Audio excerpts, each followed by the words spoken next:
ခါရစိတ်နဲ့မသေးနဲ့ညာနဲ့သေးနေအောင်ကြိုးစားညာကတော့ခုနပြောလို့ရုပ်ရှိနံပေါ်မှာပဲနာတာကျင်တာရှိရင်ရုပ်ရှိရနာတာကျင်တာပူတာအေးတာကြိုက်တာခဲတာပေါ်မှာပဲပေါ်တော့သိမှာကလည်းညာကသိကြည့်စိတ်နဲ့သိမလားညာနဲ့သိမလားစိတ်နဲ့သိရင်တော့အမလေးငါနာလာပြီညစ်ပါဆရာရွေသေးသွားတာအဲ့ဒီတိုင်းပဲသင်္ခါရနေရောတော့သွားတာငါတန်းကနဲ့ဘာနဲ့လက်ဆွဲနှုတ်ဆက်တော့ဟောဒီသင်္ခါရကတည်းရှုပ်ကိုကဲသူ့အသူအိမ်နာသွားပြီသူ့အသူဆောင်ခောက်ပြီသုံးလုံးနှလုံးသွင်းနေတာ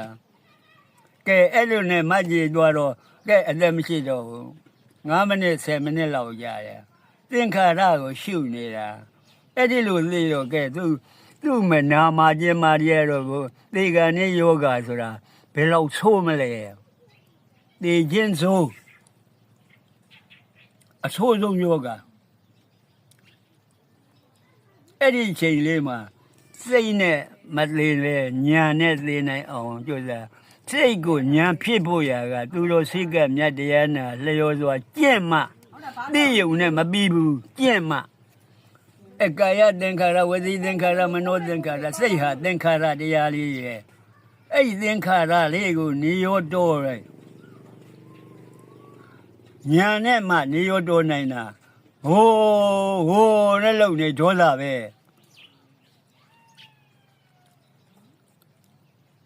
ဟိုရှိတော့ယဟန္တာကြီးတပါးဘယင်ကယဟန္တာဆိုပြီးဖူးမလို့လားဟိုတည်းကလေးကျိုးလေးအောင်လည်းဖြစ်နေတော့ညီးရဟမ်ဒီလောက်ယောဂလေးမှမခံနိုင်ယဟန္တာမဟုတ်ပါဘူးအဲ့ဒါနဲ့ပြန်သွားတော့တပည့်ကဆရာတော်ရောက်တပည့်တို့လက်ခါကြတယ်ဘာလို့တော့ဟောဘယင်ကယဟန္တာဆိုဘူးလားရှင်ဘုရားညီးလို့អော်လွန်းတော့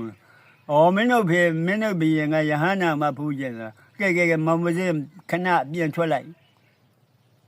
ဒီသင်္ခါရကိုနေရောတော်သွားနိုင်10မိနစ်လောက်လဲကြာကဲမောင်မစင်းလာခဲ့တော့ဘိုက်ကြီးကကွဲပြီးဥရီပြန်ထွက်တယ်ကဲဒီလောက်ဆိုတော်တော့မလားယဟန္တာဖြစ်သွားတယ်သိထားတဲ့ပုဂ္ဂိုလ်ကကျင့်ထားတဲ့ပုဂ္ဂိုလ်ကတကယ်သိကံနဲ့ဒီလောက်ဘိုက်ကွဲလို့ဥရီထွက်တာတော့မကြီးတော့ဘူးဘုရင်လုံးကကြီးတာကသဘာဝကြီးတာအဲ့ဒီတော့အာတဝလို့